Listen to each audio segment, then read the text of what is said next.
Hey guys, welcome back. So today it's gonna be a real quick video of me changing the cup holder on a Nissan Sentra.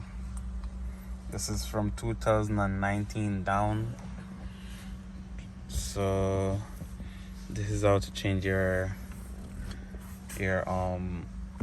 cup holder. So first, what you gotta do is get the emergency brake or e-brakes or handbrake. Hold this, just pull it all the way up as far as possible. So once it's up like that,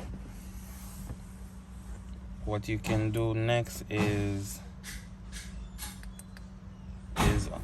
lift this right here.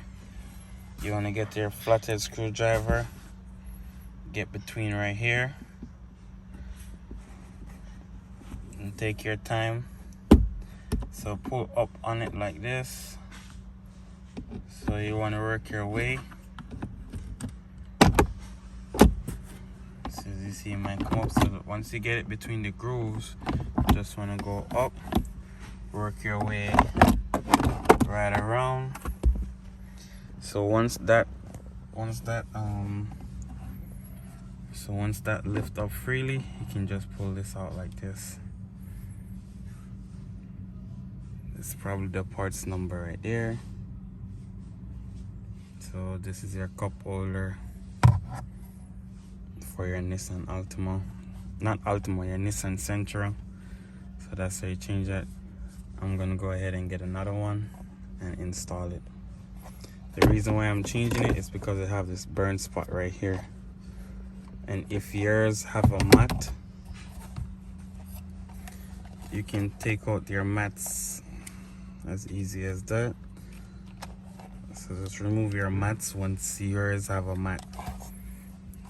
So I'm gonna go ahead and get another one and install it right there. So this one I'm gonna just lift it back up, install it. So guys, this one is dirty.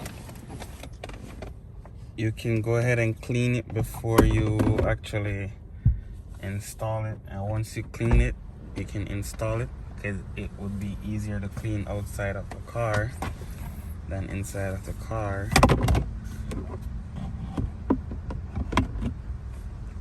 You want to put it back just like that.